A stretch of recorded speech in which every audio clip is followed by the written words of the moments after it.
మన VVIT university absolute discipline, absolute education. అంటే ఒక పేరైతే బయట ఉంది నాండు. బీఆర్ఎస్ పార్టీ ఆడవాళ్ళని కొంచెం తక్కువ చూపు చూస్తుంది, ఆడవాళ్ళకి పెద్ద ప్రాముఖ్యత ఇవ్వరు. ఎందుకంటే మీరే ఫస్ట్ మినిస్ట్రీ తెలంగాణలో లేడీ. అంటే నేను అందుకే చెప్తున్నా, కేటీఆర్ గారు వాడిన వర్డ్ కూడా, సెంటెన్స్ కూడా చెప్తున్నా. అక్కడ రాజకీయంగా ఏమవుతుంది ఏం కాదనేది నేను చెప్పలేను, కానీ రాజశేఖర్ రెడ్డి గారు ఏ విధంగా మిమ్మల్ని రెస్పెక్ట్ చేశారో అది మేము ఆ గౌరవం మేము ఇస్తాం ఇక్కడ. చాలు, అంతకన్నా ఎక్కువ ఎక్స్పెక్ట్ చేయనని చెప్పాను. బట్ ఒకనొక టైంలో మీకు ఒక కుడిభుజం లాగా నిలబడ్డారు కదా కేసీఆర్ గారు. నాకు కుడిభుజం అంతే కదా, సపోర్ట్ చేశారు కదా. ఎంత గట్టి, నేనేమంటున్నా, నేను ఆ పార్టీకి సర్వీస్ చేయకపోయినా నన్ను పిలిచి ఒక మాట అన్నారు కేసీఆర్ గారు. నేను వెళ్ళగానే అట్లా కూర్చోగానే, అమ్మ నీలాంటి వాళ్ళని వదులుకోవడం వాళ్ళ దౌర్భాగ్యం, నీలాంటి లీడర్ మాకు కావాలి, నిన్న నా క్యాబినెట్లో తీసుకుంటా అన్నారు. ఒక్క నిమిషం షాక్ అయిపోయాను. ఏమీ మాట్లాడలేదు, నేను వెళ్ళి అట్లా కూర్చున్నాను, ఏమీ మాట్లాడలేదు. సో హైలీ రెస్పెక్ట్ ఇస్తారు, హైలీ సపోర్ట్ చేస్తారు కేసీఆర్ గారు కూడా. బయట అంతే రూమర్ చేస్తుంటారు కానీ ఏది చెప్పినా వింటారు, విని సొల్యూషన్ కూడా ఇస్తారు. అవునా? ఊరికి బయట మాట్లాడే వాళ్ళు మస్తు మాట్లాడతారు. ప్రజాభవన్లో కాలు పెట్టే మాకు ఫ్రీడమ్ కూడా ఇచ్చున్నారు. మా డిపార్ట్మెంట్లో నాకు ఫ్రీడమ్ ఇచ్చారు కాబట్టి చేయమని నేను మనమూరు మనబడి లాంటి స్కీమ్ తీసుకురాగలిగాము, ఇంప్లిమెంట్ చేయగలిగాము. సొంతగా నిర్ణయాలు తీసుకున్నాం కాబట్టి ఇప్పుడు నోట్బుక్స్ లాంటివి ఇంప్లిమెంట్ చేసాం ఇక్కడ. ఇంతకుముందు నోట్బుక్స్ లేకుండే పిల్లలకి, ఓన్లీ టెక్స్ట్ బుక్స్ ఇచ్చేవాళ్ళం. పాపం ఎవరైనా డొనేట్ చేస్తే నోట్బుక్స్ తీసుకునేవాళ్ళు పిల్లలు. అట్లాంటిది నోట్బుక్స్ తీసుకున్నాము. ప్రైమరీ స్కూల్స్కి వర్క్ షీట్స్ అని, వర్క్ బుక్స్ అని ప్రైవేట్ స్కూళ్ళలో కూడా ఉండవు, అంత మంచి బుక్స్ తీసుకొచ్చున్నాము. సిస్టమ్ సెట్ చేయడానికి ఇది చేస్తామనంటే గోహెడ్ అంటారు. ప్రమోషన్స్కి, ట్రాన్స్ఫర్స్కి ఒక సిస్టమ్ సెట్ చేసింది మేము కదా, ఇప్పుడు ఇచ్చేసినారు టకా కానీ. అట్లా బయట మాట్లాడుతుంటారు మస్తు, దగ్గరికి వెళ్ళి చూసిన వాళ్ళకి అర్థమవుతుంది. ఎందుకు మరి అహంకారం ఎక్కువ బీఆర్ఎస్ పార్టీ నాయకులకి అనేది బయట ఎక్కువ ప్రచారం జరిగిందంటే నేను ఏమంటాను, కేటీఆర్ గారు ఏదైనా మాట్లాడితే అహంకారం అంటున్నారు. మరి మొన్న రేవంత్ రెడ్డి గారు మాట్లాడింది ఎట్లుంది, బట్టి గారు మాట్లాడింది ఎట్లుంది, అహంకారంగానే మాట్లాడారు కదా మమ్మల్ని అవమానించడం అసెంబ్లీలో. అంటే అట్లా కరెక్ట్ కదా. కొంతమంది వే ఆఫ్ టాకింగ్ కనిపిస్తుండొచ్చు మాట్లాడుతున్న సందర్భంలో. కేసీఆర్ గారు మాట్లాడుతున్నప్పుడు మనస్ఫూర్తిగా మాట్లాడతారు, ఏదైనా సమస్య తీసుకుపోయినప్పుడు దాని గురించి చెప్తారు. ఒకవేళ ఫస్ట్ టైం కాదన్న సెకండ్ టైం మళ్ళీ చెప్పే ప్రయత్నం చేస్తే వింటారు, విని మళ్ళీ దానికి ఎక్కడ ఇబ్బంది కాకుండా చూసుకోండి, ప్రాబ్లం రాకుండా చూసుకోండి, రాంగ్ స్టెప్ పడొద్దు, ఇట్లాంటి జాగ్రత్తలన్నీ చెప్తారు. సో అంటే మీ తర్వాత మీ వారసత్వాన్ని కొనసాగించేది ఎవరు అంటే ఏమని చెప్తారు? మీ పెద్ద కొడుకు పేరు చెప్తారా, లేకపోతే మిగతా ఇద్దరు కొడుకులకు కూడా ఏమైనా ఇంట్రెస్ట్ ఉందా రాజకీయాల్లోకి? ఇంట్రెస్ట్ ఉన్నా, మా పిల్లలకి ఎవరికి ఇంట్రెస్ట్ ఉన్నా, మా పిల్లలు నాకు దేవుడు ఇచ్చిన వరంగా ఏంటంటే, మా ఇద్దరు చిన్నవాళ్ళు వాళ్ళ అన్నకు బాగా రెస్పెక్ట్ చేస్తారు. వాళ్ళ అన్నమాట వేదం. ఏ బిజినెస్ చేసినా వాళ్ళ అన్నతో షేర్ చేసుకుంటారు. వాళ్ళ అన్న కాదంటే ఒక్క అడుగు ముందుకు వేయరు.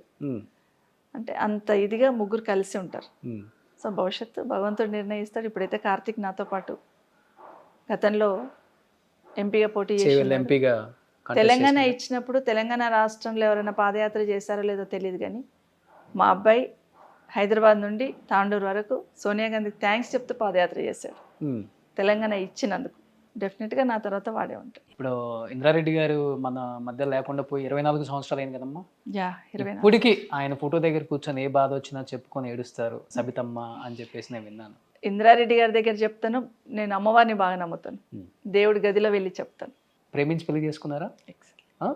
ఫస్ట్ ఎవరు ప్రపోజ్ చేశారమ్మా? అమ్మవారే. ఫస్ట్ ఆయన స్టూడెంట్ లీడర్గా ఉన్నప్పుడు యూనివర్సిటీ మన లా కాలేజ్కి ప్రెసిడెంట్గా ఉండేవాళ్ళు. సో ఆయన ఆలోచన ఏముండేదంటే, లా కంప్లీట్ కాగానే రాజకీయాల్లోకి వచ్చేసేయాలని ఆలోచన. ఓకే. సో ఇంకొక ఆలోచన ఏముండేదంటే, రాజకీయాలలో ఎవరి దగ్గర చేయి చాచకూడదు, తనకంతూ కొంత ఇన్కమ్ ఉండాలంటే ఏదో ఒక చిన్న బిజినెస్ ఉండాలి అని చెప్పేసి. ఓకే. సో ఆ నేపథ్యంలో మా నాన్న వాళ్ళ ఊరికి వచ్చినప్పుడు అక్కడ షాబాజ్ స్టోన్స్ క్వారీస్ ఉంటుంది.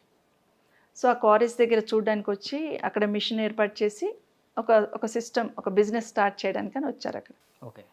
వచ్చినప్పుడు మామూలుగా అడుగుతారు కదా, ఏం చేస్తున్నారు, ఎవరు ఏంటి పిల్లలు అన్నప్పుడు మా నాన్న చెప్పారు, ఇట్లా మాకిద్దరు అమ్మాయిలు ఒక అబ్బాయి అన్నప్పుడు పెళ్లి చేయాలనుకుంటున్నామంటే సంబంధాలు చూడడం మొదలుపెట్టారు.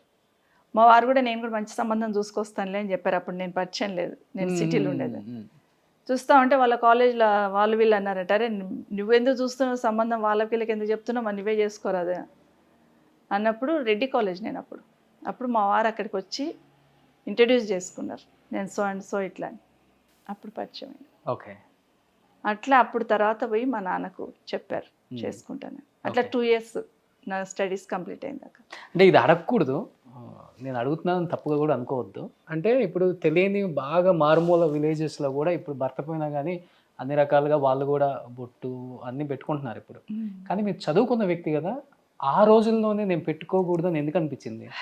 ఎందుకు అనిపించింది అంటే దాని ముందు ఒక ఇన్సిడెంట్ జరిగింది. తప్పుగా అనుకోవద్దు, లేదు. చాలా మందికి ఈ క్వశ్చన్ ఉంది, లేదు లేదు ఎవరు అడగలేకపోయారు. లేదు. మా మేనల్లుడు రాజేందర్ రెడ్డి అని మా పెద్ద ఆడపడుచు కొడుకు. ఆ అబ్బాయి మ్యారేజ్ అయినాక 4 years చంపేశారు అబ్బాయిని, పాలిటిక్స్లోనే చంపేశారు. సో అమ్మాయి చాలా చిన్నది అప్పుడు, పెళ్ళై 4 years. పాపం ఎంత చిన్నది ఉంటుందో ఊహించుకోండి. సో ఆ అమ్మాయికి ఫార్మాలిటీస్ చేస్తున్నప్పుడు బొట్టు పెడతామని ఆలోచిస్తున్న సందర్భంలో మా ఆడపడుచులు తర్జన భర్జన పడ్డారు. పెడతాము, పెట్టాలా వద్దా, పెట్టుకోనా వద్దా అని తర్జన భర్జన పడుతున్న సందర్భంలో నన్ను పిలిచి అడిగారు, ఒక్కసారి తమ్ముడిని కూడా అడుగు అని. మా వారి దగ్గరికి వెళ్ళి అడిగాను.